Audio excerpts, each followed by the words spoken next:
जैकी श्रॉफ के नाम और आवाज का बिना इजाजत के नहीं होगा इस्तेमाल। दिल्ली हाई कोर्ट ने लगा दी है रोक। कोई भी संस्थान अब अभिनेता जैकी श्रॉफ के नाम, उपनाम जैकी या जग्गू दादा के साथ साथ उनकी आवाज और छवियों का बिना अनुमति के व्यावसायिक उद्देश्यों के लिए इस्तेमाल नहीं कर पाएगा। दिल्ली हाई कोर्ट ने विभिन्न संस्थाओं को अभिनेता जैकी श्रॉफ के नाम, उपनाम जैकी और जग्गू दादा के साथ साथ उनकी आवाज और छवियों का बिना अनुमति के व्यावसायिक उद्देश्यों के लिए इस्तेमाल पर रोक लगा दी है। अदालत ने कहा कि ई कॉमर्स वेबसाइटों पर वॉलपेपर, टी शर्ट और पोस्टर आदि बेचने वाली और एआई चैटबॉट प्लेटफॉर्म इस्तेमाल करने वाली संस्थाएं अभिनेता के व्यक्तित्व और प्रचार अधिकारों का उल्लंघन कर रही है। इसके साथ ही अदालत ने भीड़ू शब्द का इस्तेमाल करने वाले एक रेस्टोरेंट मालिक को भी नोटिस जारी कर दिया है। आवाज और छवियों पर अभिनेता का अधिकार। न्यायमूर्ति संजीव नरूला की अदालत ने 15 मई को अपने अंतरिम आदेश में कहा कि जैकी श्रॉफ एक सेलिब्रिटी हैं, उनको उनके व्यक्तित्व और विशेषताओं पर स्वाभाविक अधिकार है। इसके साथ ही अदालत ने 2 कंटेंट क्रिएटर्स के खिलाफ भी निर्देश पारित किया। इन कंटेंट क्रिएटर्स ने जैकी श्रॉफ के वीडियो को बेहद अपमानजनक शब्दों और गालियों के साथ प्रकाशित किया था।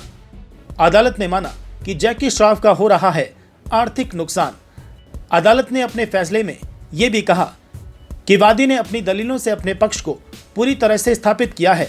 अदालत अभिनेता के नाम, जिसमें उपनाम जैकी और जग्गू दादा के साथ उनकी आवाज और तस्वीरों के बिना इजाजत व्यावसायिक उद्देश्यों के इस्तेमाल पर रोक लगा रही है। यदि इस मामले में रोक नहीं लगाई जाती है तो इससे वादी को आर्थिक नुकसान होगा, साथ ही वादी के सम्मान के साथ जीने के उसके अधिकार की भी अपूर्णीय क्षति पहुंचेगी। प्रचार अधिकारों का उल्लंघन हुआ। अदालत ने अपने फैसले में कहा कि स्पष्ट है कि कुछ प्रतिवादियों की कथित गतिविधियों ने प्रथम दृष्टया वादी के व्यक्तित्व का इस्तेमाल कर व्यावसायिक लाभ अर्जित किया है। ऐसे प्रतिवादियों ने वादी के नाम, तस्वीरें, आवाज एवं अन्य विशेषताओं का बिना अनुमति के इस्तेमाल किया है। इससे वादी के व्यक्तित्व और प्रचार अधिकारों का उल्लंघन हुआ है। अतः अदालत का फैसला प्रतिवादी संख्या 3, 4, 6, 7, 13 और 14 के खिलाफ है। इसके साथ ही अदालत ने कुछ अन्य संस्थाओं को नोटिस जारी किया। इन संस्थाओं में कथित रूप से अपमानजनक वीडियो होस्ट करने वाला एक यूट्यूब कंटेंट क्रिएटर और अपने आउटलेट के जरिए पंजीकृत ट्रेडमार्क भीड़ू शब्द का इस्तेमाल करने वाला एक रेस्टोरेंट मालिक शामिल है। इसके साथ ही अदालत ने यह भी कहा कि कोई आदेश पारित करने से पहले यूट्यूबर की बात सुनना चाहेगा।